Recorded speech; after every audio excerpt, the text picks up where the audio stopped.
혹시 일본의 아주 오래된 주술 그 한가운데에 한국어 코드가 숨어 있다는 거 상상해 보신 적 있으세요?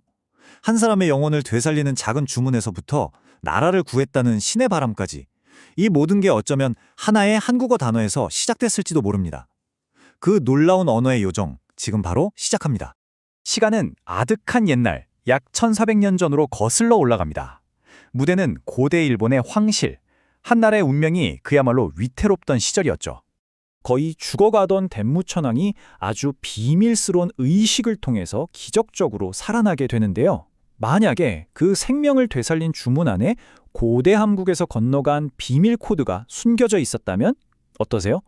이건 말이죠. 그냥 주술 얘기가 아니에요. 하나의 거대한 언어학적 추리극의 서막입니다. 자, 모든 건 바로 이 의식에서 시작됩니다. 덴무천왕을 죽음의 문턱에서 구해냈다고 기록된 주술, 미타마후리. 그 이름 속에 모든 비밀의 첫 번째 단서가 숨어 있습니다. 미타마후리. 이게 한자 뜻을 그대로 풀면 영혼, 미타마를 흔든다, 후리는 뜻이에요. 옛날 일본 사람들은 사람이 아프거나 늙으면 영혼의 힘이 약해져서 몸 밖으로 스르르 빠져나가려 한다고 생각했던 거예요. 그래서 말 그대로 영혼을 막 흔들어서 정신 차리게 하고 다시 활력을 불어넣을 수 있다고 믿었던 거죠. 재밌는 건 말이죠. 당시 일본에는 영혼을 다루는 기술이 딱 두 가지가 있었어요.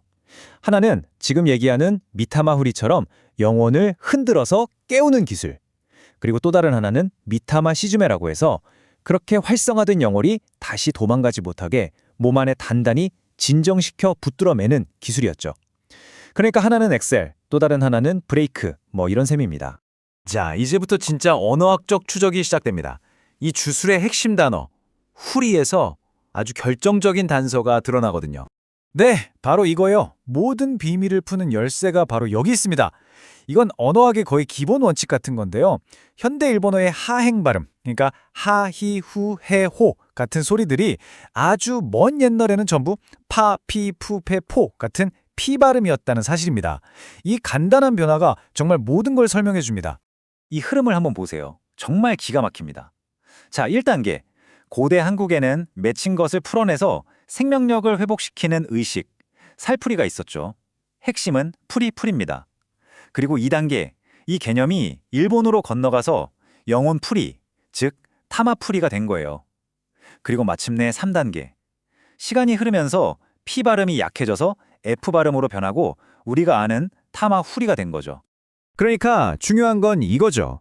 발음은 풀이에서 후리로 살짝 바뀌었지만 묶여있는 에너지를 흔들거나 풀어내서 생명을 다시 살린다는 그 의식의 본질, 그 알맹이는 한국의 살풀이와 정확히 똑같다는 겁니다.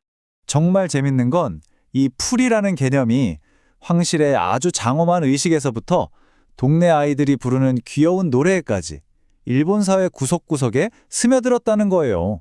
어떻게 변주되는지 한번 따라가 볼까요? 가장 스케일이 크고 신성한 버전은 바로 천황, 딱 한 사람만을 위한 오혼타마 후리입니다. 이건 개인적인 차원이 아니라 나라의 운명과 직결되는 아주 거대한 국가 제례였어요. 이 황실 의식에서는요, 영적인 에너지를 아주 구체적인 행동으로 만들어냈어요.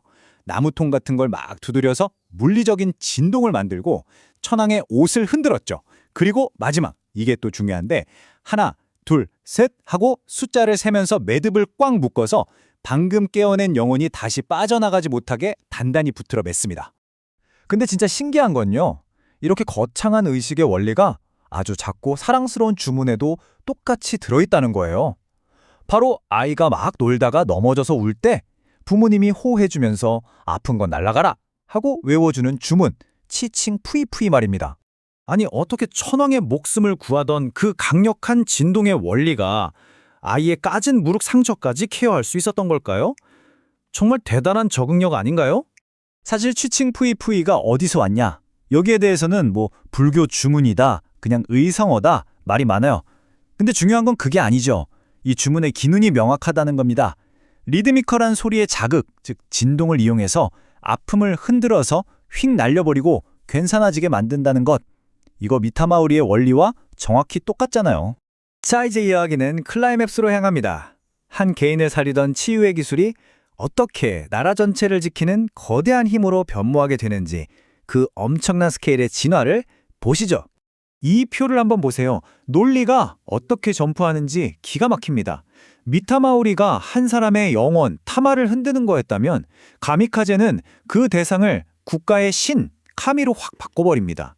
그리고 그 똑같은 흔드는 행위, 즉 고대어 풀이가 이제는 적들을 휩쓰는 바람, 카제를 만들어낸다고 믿게 된 겁니다.